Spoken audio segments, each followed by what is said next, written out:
নমস্কাৰ ফলদা লিডাৰ এই বিশেষ অনুষ্ঠানলৈ আপোনালোকক স্বাগতম জনাইছোঁ। অনুষ্ঠানত আমি দেখুৱাই গৈছোঁ যিসকল প্ৰাৰ্থী আছে চৰ্চিত প্ৰাৰ্থী, এই প্ৰাৰ্থীসকলৰ সৈতে আমি আলোচনা কৰিছোঁ আৰু সমষ্টিটো সম্পৰ্কে জানিবলৈ চেষ্টা কৰিছোঁ। বতাহ কোন দিশে বলিছে সেয়া আপোনালোকে অনুভৱ কৰিব পাৰিছে। আজি আমি বিজনী সমষ্টিত উপস্থিত আছোঁ। বিজেপিৰ প্ৰাৰ্থী অৰূপ কুমাৰ দে, তেখেতে ইতিমধ্যে BTCত EM হিচাপে কাৰ্যনিৰ্বাহ কৰিছিল আৰু এইবাৰ বিজনী বিধানসভা সমষ্টিৰ পৰা বিজেপিৰ প্ৰাৰ্থী।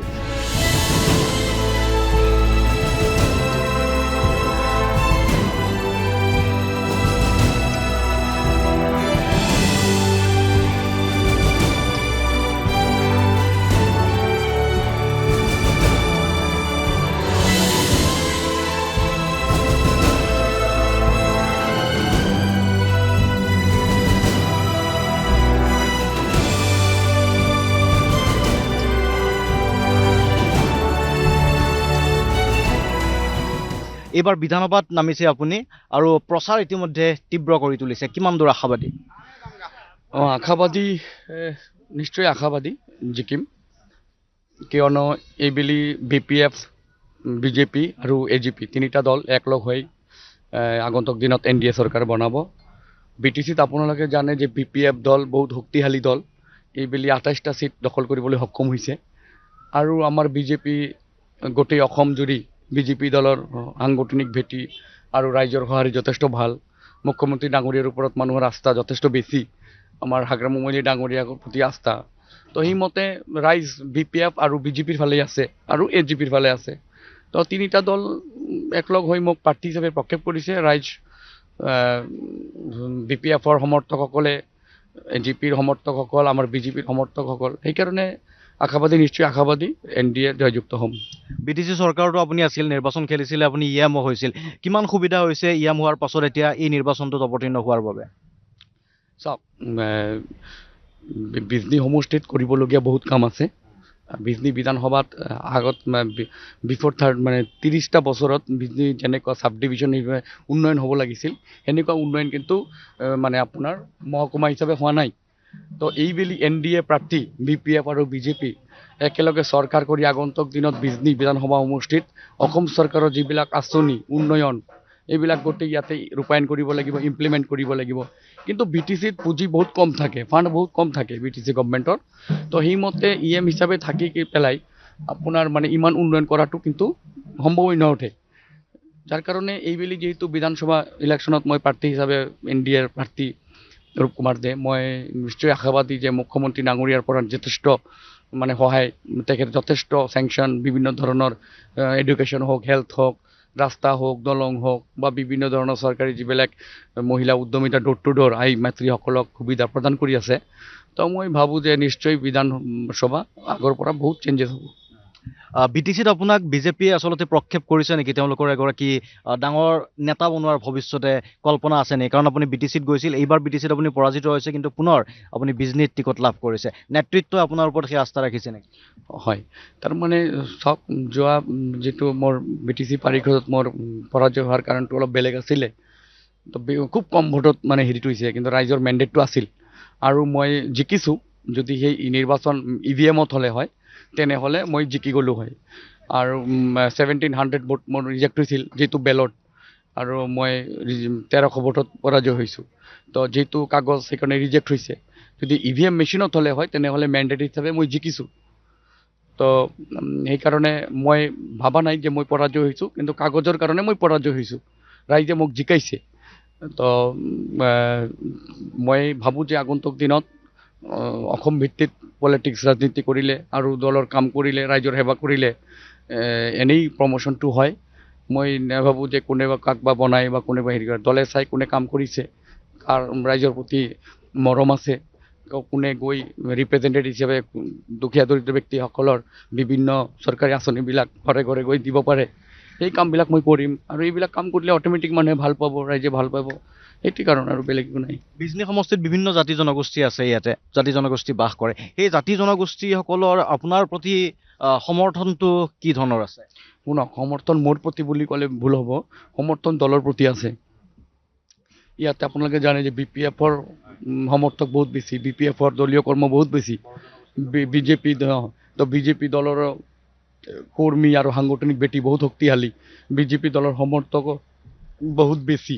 তো এনডি হিচাপে ভোট আহিব নৰেন্দ্ৰ মোদীক চাই, বিজেপিৰ মুখ্যমন্ত্ৰী হিমন্ত বিশ্ব শৰ্মাক চাই, BPFৰ হাগ্ৰামা মহিলাৰীক চাই, AGPৰ আমাৰ কেশৱ মহন্ত অতুল বৰা ডাঙৰীয়াক চাই। তো সেইমতে ভাবোঁ যে ইয়াতে কোনো জনগোষ্ঠীৰ কথা নাহে, চবেই চবৰ নিজৰ দলৰ ভেটি, চবেই চবৰ নিজৰ দলক সদায় আগুৱাই লৈ যাব বিচাৰে। যিহেতু মিত্ৰতা হৈছে, মিত্ৰতাৰে আমি অসম চৰকাৰ ইয়াতে গঠন কৰিম।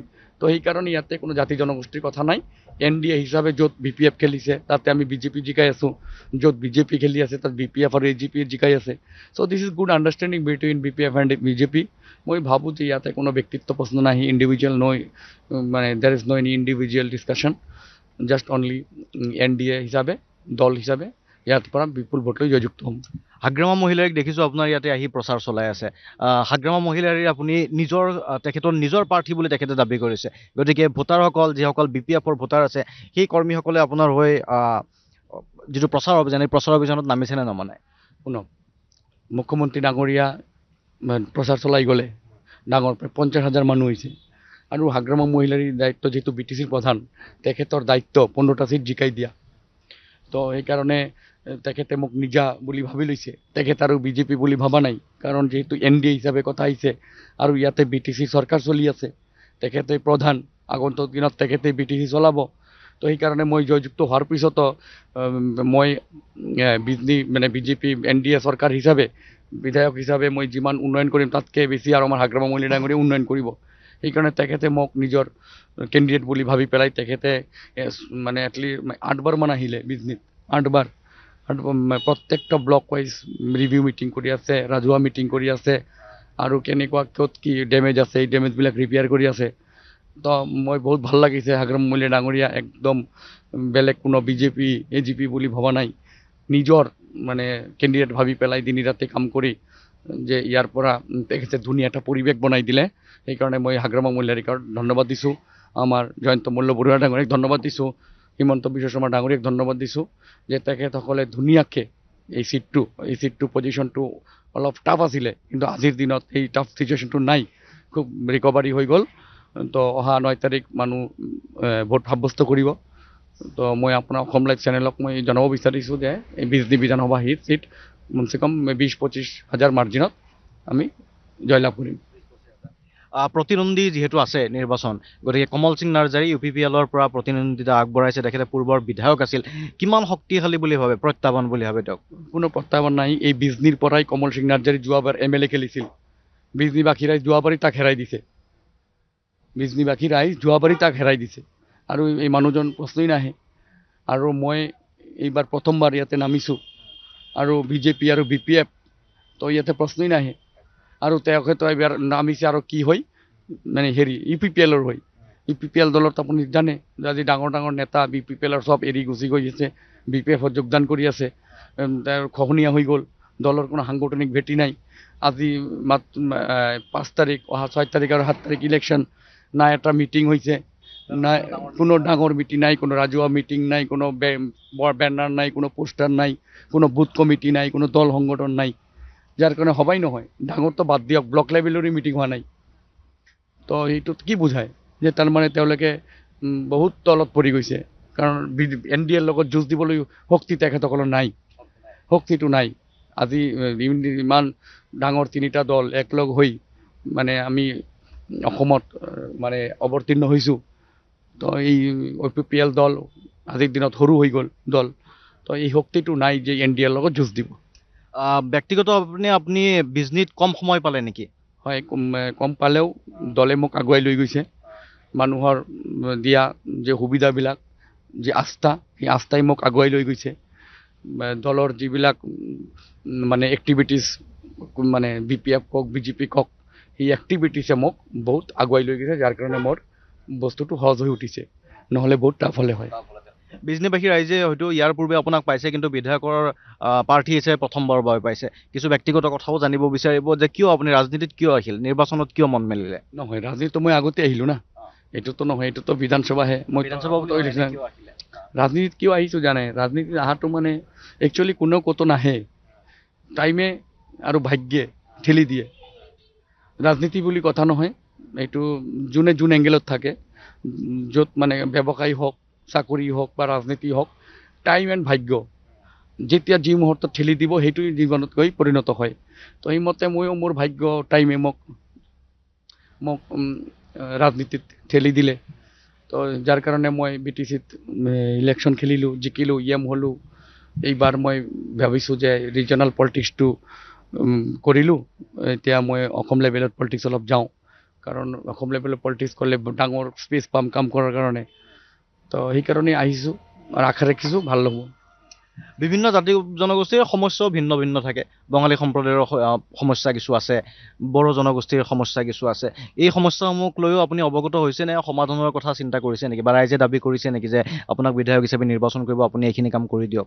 শুনক, কাম কৰিব চৰকাৰে, মই কেৱল মেম্বাৰহে।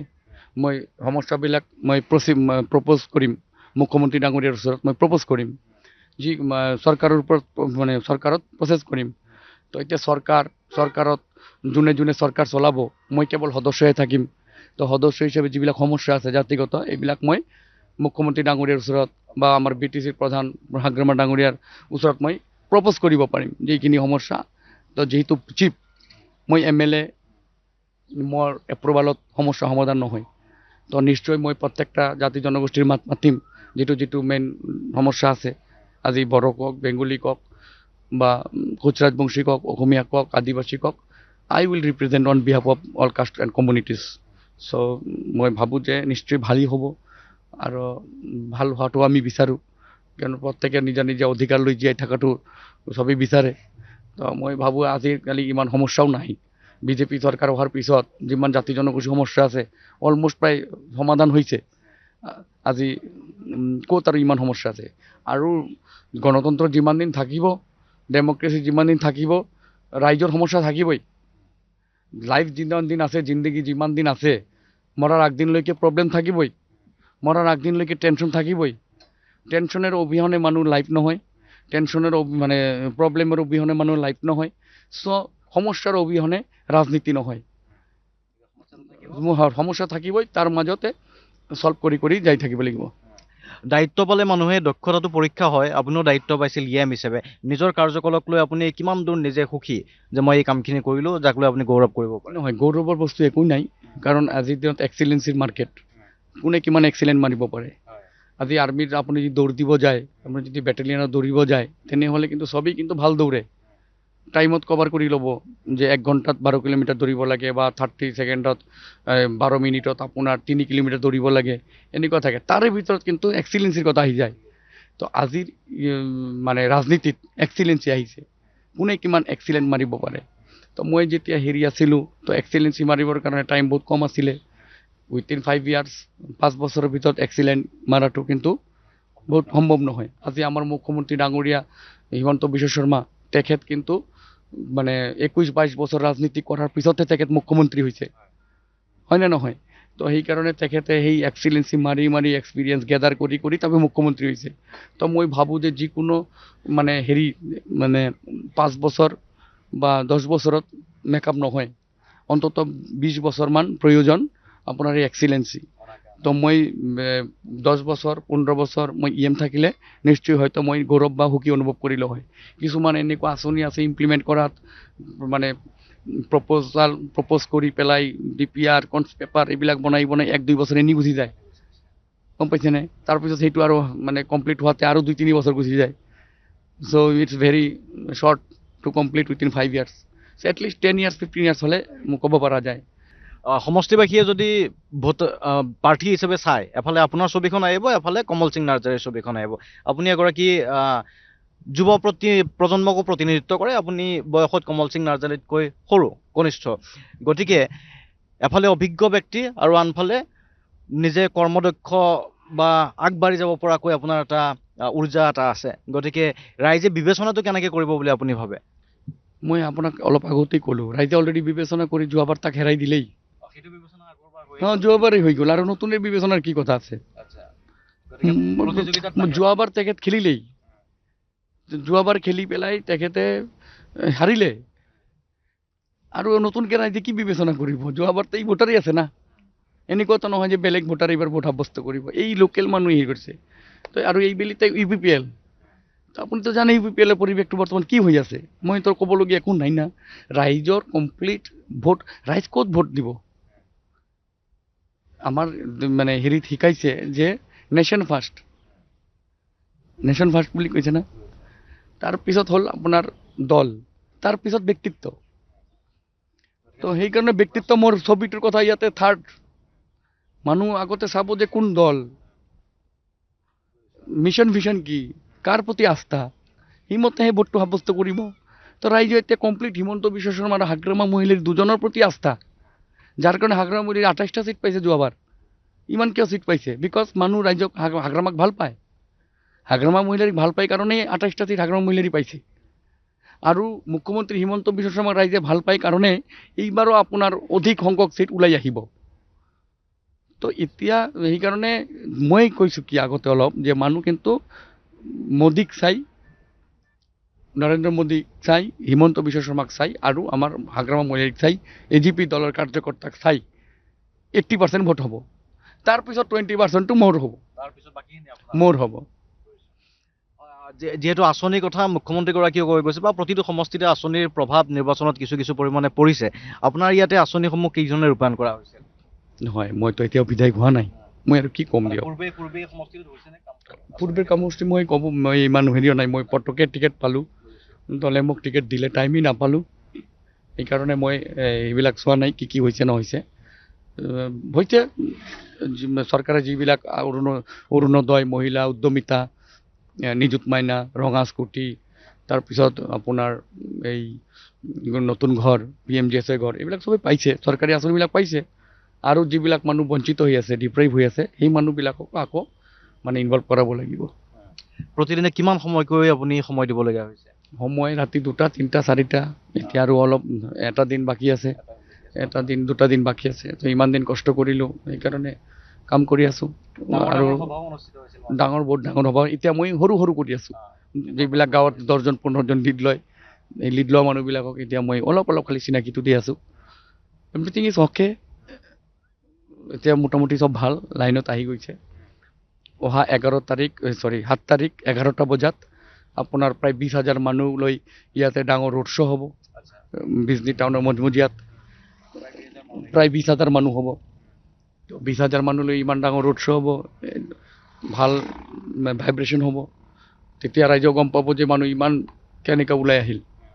কিন্তু আপুনি কম সময় পাইছে, প্ৰতিটো সমষ্টিৰ প্ৰতিটো পঞ্চায়তত সোমাবলৈ সময় পালেনে?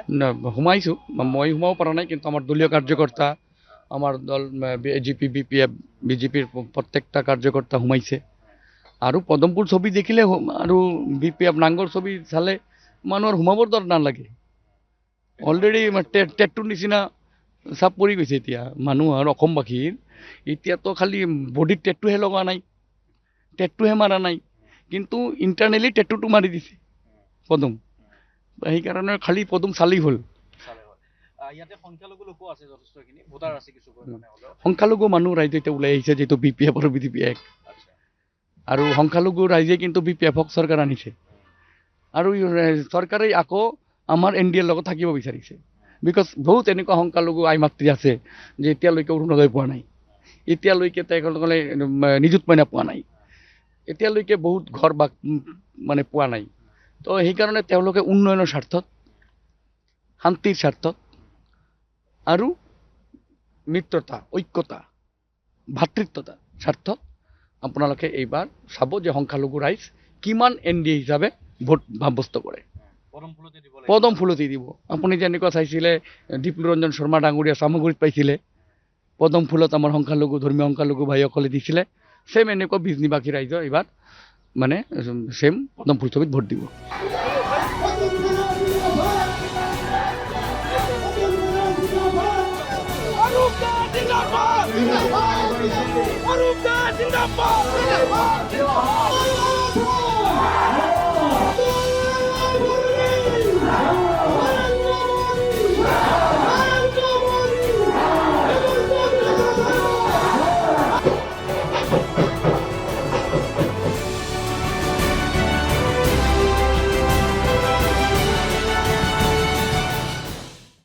বিজনী বিধানসভা সমষ্টির আমি অরূপ কুমার দে আপনাদের সামনে এসেছি, আপনাদের আশীর্বাদ নিতে এসেছি।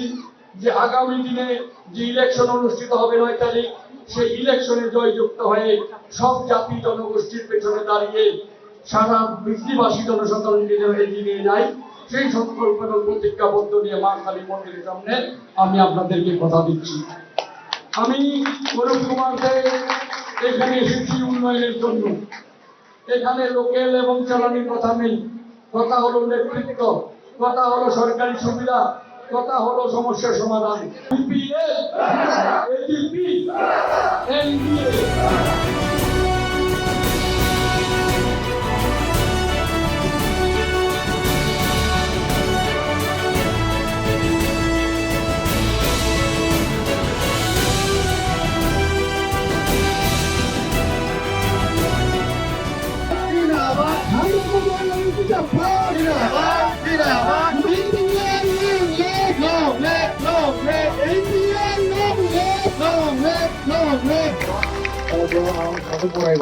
आं अरूप कुमार दे एनसियर खालामो नोंथांमोना रायजो राजाखौ आं देरहासार जानायनि उनाव प्रत्येकटा नखर नखर गावनि गावनि एकाउन्टाव अरुणोदय स्किम हाबसिगोन आं हरगोन कमिटमेन्ट हरबाय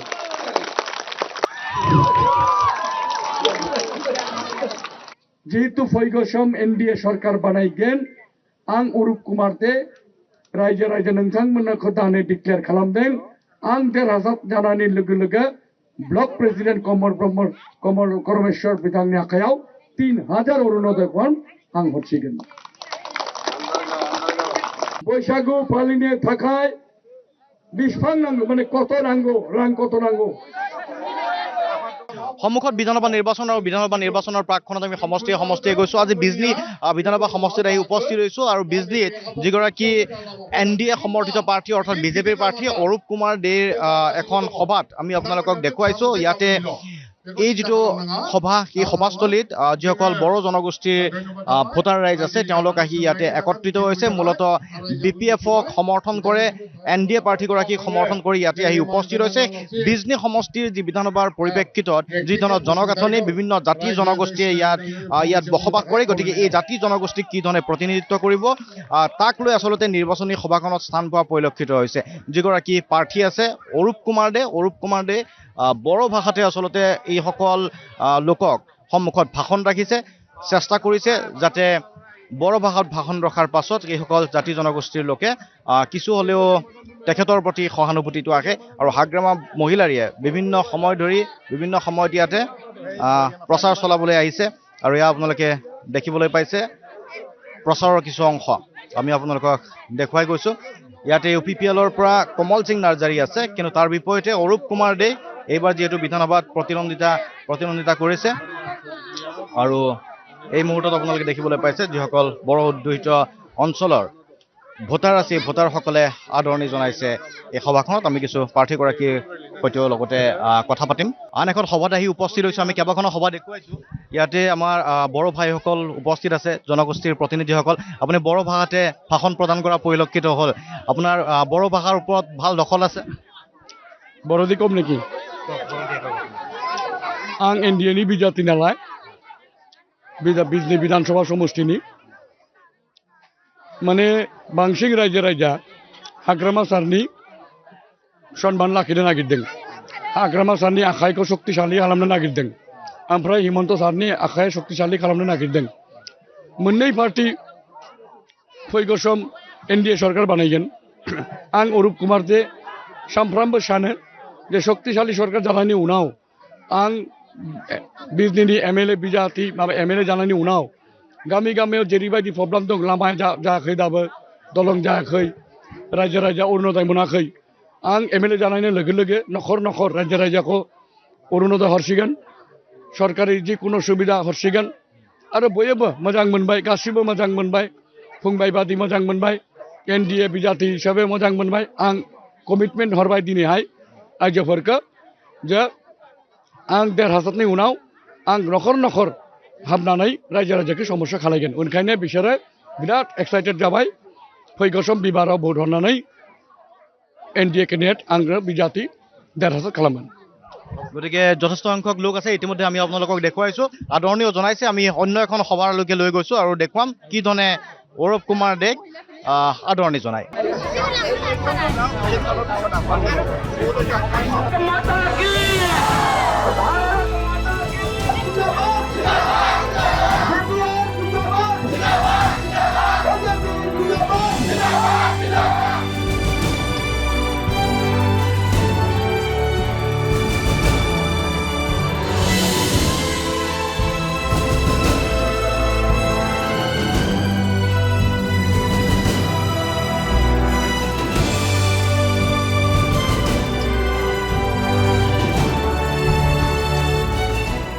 আপনারা জানেন যে আগামী 9 তারিখ আসামের বিধানসভা ইলেকশন আমি অরূপ কুমারকে এইবার মিত্র জনগোষ্ঠী মানে এনডিএ বিজেপি বিপিএফ এবং এজেপি এই তিনটা দলের প্রক্ষেপিত মনোনীত প্রার্থী চিহ্ন পদম ফুল শেষত আমাৰ এটা শিতান থাকে আপুনি যদি সমষ্টিবাসী ৰাইজক কিবা আহ্বান জনাব বিচাৰে আমাৰ কেমেৰাত ক'ব পাৰে মই সমষ্টিবাসী ৰাইজক মই আহ্বান কৰিব বিচাৰিছোঁ এনডিএৰ প্ৰতি ৰাইজৰ আস্থা আছে মাননীয় মুখ্যমন্ত্ৰী ডক্টৰ হিমন্ত বিশ্ব শৰ্মা ডাঙৰীয়াৰ প্ৰতি আস্থা আছে বিশ্বাস আছে তিনি দিনী ৰাতি তেখেত কাম কৰি ৰাইজৰ যি সেৱা কৰে যি দল এতিয়া বিশ্বত সৰ্বতকৈ ডাঙৰ দল বিপিএফ দল বিটিচিৰ আজিৰ দিনত অধিক শক্তিশালী দল এজিপি শক্তিশালী দল তিনিটা দল একলগ হৈ মোক যে প্ৰাৰ্থিত্ব প্ৰক্ষেপ কৰিছে বিজনীবাসী ৰাইজক মই আহ্বান জনাম যে অহা 9 তাৰিখ